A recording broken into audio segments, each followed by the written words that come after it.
Looks like it's time to start viewbotting, boys. You heard me right. It is time to go into that back office and crank up the bots. It's time to start viewbotting and get lit.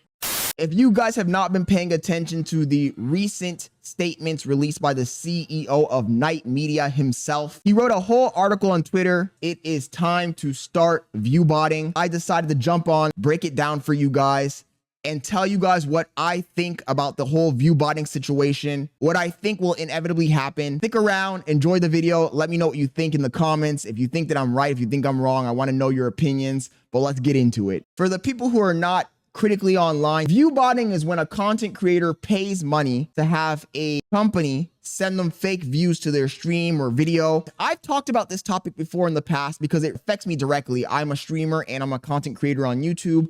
And I hate when I see that other people are cheating the system in order to get ahead. And wait until you find out what I think the long-term consequences of viewbotting will be for these platforms. If you're a content creator putting in the time, putting in the effort, trying to make really good content, attract people with your authentic personality, it is extremely frustrating and annoying to see somebody else cheat their way to the top. Because that's what viewbotting is. Everybody wants to fake it till they make it. Let's not get this twisted. Viewbotting is cheating. And what really annoys me is, in my opinion, it should be considered fraud. If I were trying to sell a company and I hired an accountant to cook the books in order to sell the company for a higher valuation, is that not the same thing? When you come in front of this camera and you start to talk, you're essentially promoting your brand. So is it not the same thing if I boost my numbers, cook the books, make it look like I have more viewers, more motion than I really have in order to sell myself to advertisers at a higher price? Is that not fraud? Is that not the definition of fraud? How is that acceptable? We're in for a big surprise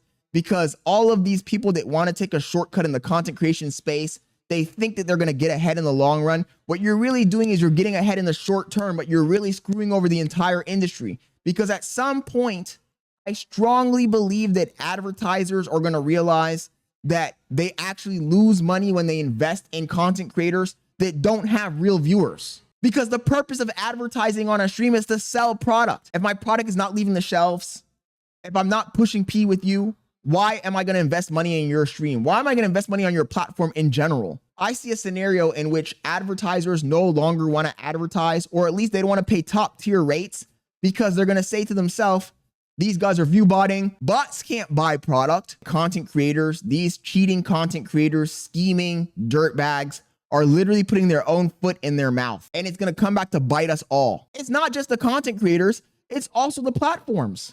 Platforms like Twitch, platforms like Kick, they're not banning people for botting. Whether you're getting botted by somebody else without your knowledge or not, they should just ban bots. It might not be 100% accurate, but if platforms like YouTube can do it, then sure as hell Twitch can do it. But the other problem is that the entire Twitch system, the entire Kick system, is a ranking system. It's pay to win. Whoever's at the top of the ranking wins. So that is an incentive for people to bot, because everybody wants to be the top person in the category. I don't know where this is going to end, but I do think that we've reached a point where it's becoming ridiculous. We've reached a point where big industry players like Night Media, by the way, if you don't know, Night Media represents a ton of big influencers like Cenat, like Mr. Beast, like hasanabi. And it just shows you how fake everything is. Also, if the CEO of the company is advocating for review bots, right? He talked out of both sides of his mouth in this article. In this article, he talked out of both sides of his mouth. He says that viewbotting is bad for the streaming environment, but at the same time, he says you got to viewbot because it's an uneven playing field, and if you're not viewbotting, you're going to fall behind. So which one is it? You know, the fish rots from the head down. If the CEO of the company is saying that you need to viewbot to stay relevant, you better well as bet that the employees at the company are viewbotting the creators that they represent. You're telling me that this company is not viewbotting Cenat? You're telling me that this company is not viewbotting hasanabi? Come on, bro. Sell me a bridge to nowhere. I'm not buying that. This just tells me that they've probably been viewbotting their creators the entire time. I can't trust this guy. He's talking out of both sides of his mouth. The dead internet theory might be correct. There might be more bots on the internet than real people. They complain about having to pay for clippers. They complain about pay to win, but at the same time, they advocate for pay to win. Being a content creator has been one of my dreams, one of my aspirations. But the more I look around, I realize that it's almost impossible to succeed. Because even if you're doing the most, even if you're creating banger videos, even if you're really putting your soul into this, there's some other guy cheating. There's some other guy who's an industry plant. He has all the clippers on his side. He has all the bots. He has all the fake followers. He has all the other industry plants promoting him. How do you compete against that? It doesn't matter how good your content is. It doesn't matter how authentic you are. You can't beat a guy who's cheating. And it's unfortunate because they're going to topple the entire industry. Every single day I sit here and I think about what I want to talk about. Really put some thought into this, man. I try to create the most authentic, real content for you guys, and I post it. I don't buy bots. I don't buy followers. I don't do anything shady in order to promote my content. But it doesn't matter how good the content is because there's another guy cheating. It's blatant fraud and somebody needs to do something about it. Do you want to live in a world where everything is fake? Serious question. Because that's the path we're going down on the internet. View bots, fake followers, AI content slop. Where's the authenticity? And like I said in the beginning of this video, I think that this is going to be the downfall of content creators because we had a very good lucrative time period where content creators were making millions of dollars. It was easy to attract ads.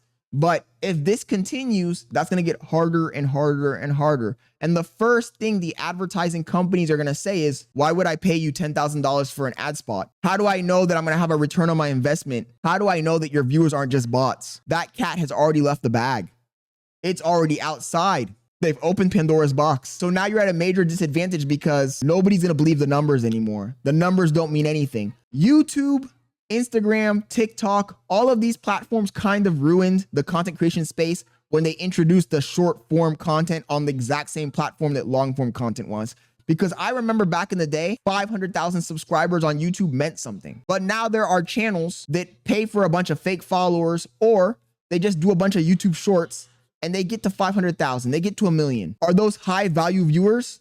No, they're not. And if you want to sell ads, you need to have high value viewers. That's what advertisers are looking for. They need customers that are willing to invest in the content creator. And bots are not doing that. Low quality viewers from shorts, they're not doing that. A bunch of kids, they're not doing that. The content creation space has been nuked. I don't want to read this guy's whole article. I'll cut to my stream. You know what? Let's go ahead. Let's cut to the stream so you guys can see what he said. Okay, so this is the guy, Reed, CEO of Night Media. He says, what does it take to cut through all the noise on the internet? If everyone else is botting, why shouldn't you? We used to live in a world where if you made great content, algorithms would find an audience for your videos. Now creators have to clip farm, pay clippers, and sometimes even Viewbot to have a better chance at capturing more attention and breaking through the noise.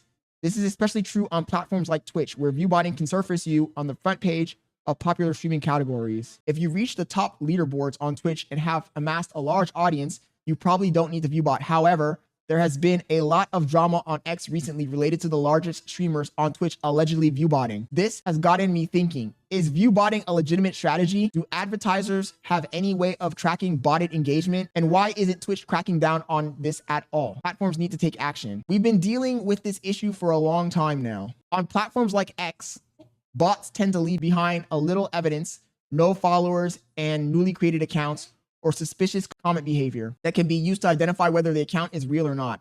However, this isn't the case for Twitch. Outside of jumping from 3K viewers to 50K in a matter of minutes, there really isn't a clear way to tell who is botting and who isn't. The only evidence we get as viewers is the live viewer count and the speed of messages in chat. Twitch has been dealing with this for years. A post from Devin Nash sums it up well. And he even goes on to say that there's no real downside to botting your streams if you're in the top 500 creators. Back in August of last year, we did see a crackdown on bots, and I hope the trend continues for the foreseeable future. Clearly, this is happening again. The bots are finding ways to go undetected. My belief, echoed by XQC, is that they don't care to enforce this. The more views there are, the better things look for advertisers. If everyone else is doing it, should you? I would never explicitly say you should bot your views on Twitch, other than in the title of this article. But the reality is, if you're not view botting and everyone else is, you're at a disadvantage. Maybe shifting your strategy to paying clippers and buying bots helps a streamer break through. For $180 a week on Viewbotter, I can get 1,500 followers, 225 chatters, and 750 concurrent viewers. Not bad for less than $800 a month. And these companies accept crypto payments. Is there any way to detect viewbotting? From what I've researched about detecting viewbotting, even Dan Clancy, the Twitch CEO, has mentioned that detecting bots is a cat and mouse game. When allegations start surfacing online, streamers are left to state their case and prove that their audience is real. I feel like that's a bunch of bullshit though, because on YouTube, apparently the YouTube algorithm knows when it's a bot, so why can't Twitch do the same thing? And for brands, is there any way to tell if a streamer or someone else is botting their viewership? I couldn't find anything legitimate that I would trust. There currently isn't a website out there that can credibly detect bots on Twitch. Someone build this and email it to me. The big takeaway: we've entered an era where good content alone isn't enough. Distribution tactics are. When clipping, paid amplification, and even bots can artificially push you up the rankings, the playing field starts to tilt towards whoever is willing to game it. Twitch detection tools feel reactive at best, and advertisers don't seem to have a reliable way to verify what's real. If botting becomes normalized, creators face a brutal question: compete clean and risk invisibility, or bend the rules to survive? Long term, though, this erodes trust in the ecosystem. All I know is that this is unacceptable. If we continue down this path, nothing good is going to come of it. Well, anyways, I just wanted to get that off my chest. Go ahead and subscribe, turn on notifications, and I'll catch you on the next one. I'm out. Peace.